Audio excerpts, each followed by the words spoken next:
బీడీ కార్మికుల మీద కేంద్రంలో ఉన్న బీజేపీ ప్రభుత్వం, రాష్ట్రంలో ఉన్నటువంటి కాంగ్రెస్ ప్రభుత్వం చవితి తల్లి ప్రేమ చూపిస్తుందనేటటువంటిది చాలా క్లియర్గా అర్థమవుతున్నటువంటిది. బీడీ మీద ఈరోజు అనేక ఆంక్షలు పెట్టింది.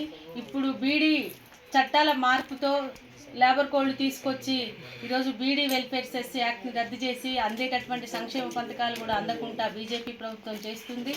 అట్లాగే బీడీకి సంబంధించినటువంటిది కానీ వాళ్ళ వర్కర్లకు సంబంధించిన సంక్షేమం గురించి ఏమీ ఆలోచించకుండా అనేక నిర్ణయాలు తీసుకున్నటువంటి పరిస్థితి కనిపిస్తుంది.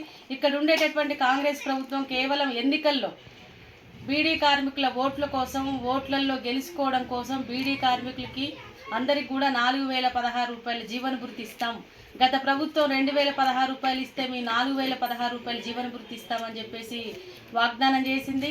నేటికి 2 సంవత్సరాలు దాటినప్పటికి కూడా ఆ విషయంలో అమలు కానీ, అందుకు అనుగుణంగా బడ్జెట్ కేటాయించుడు కానీ ఎట్లాంటిది చేయకుండా ఈరోజు కనీస వేతనాల జీవో విడుదల చేసి షెడ్యూల్ పరిశ్రమలో బీడీ లేకుండా చేసి ఈరోజు యజమానులతో, కార్మిక సంఘాలతో చర్చలు జరుపుతారు అనేటటువంటిది ఒక కొత్త కోణాన్ని తీసుకొస్తున్నారు. ఇది సరైంది కాదు అని చెప్పేసి మేము చెప్పదలుచుకున్నాం.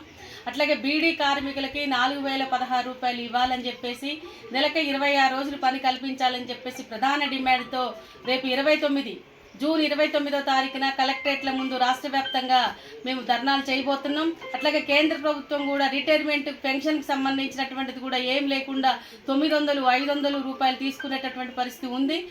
ఈ రిటైర్మెంట్ పెన్షన్కి సంబంధించినటువంటిది 6000 రూపాయలు ఇవ్వాలని చెప్పేసి Telangana beedi and cigar workers union demand చేస్తుంది. ఈ ప్రధాన డిమాండ్లతో సర్వేలు చేసి రేపు రాష్ట్ర వ్యాప్త ఉద్యమాన్ని చేపడతాం. రేపు కలెక్టరేట్లు జూన్ 29వ తారీఖు జరిగేటటువంటి కలెక్టరేట్ ముట్టల్ని జయప్రదం చేయాలని చెప్పేసి కార్మికులందరూ కూడా విజ్ఞప్తి చేస్తున్నారు.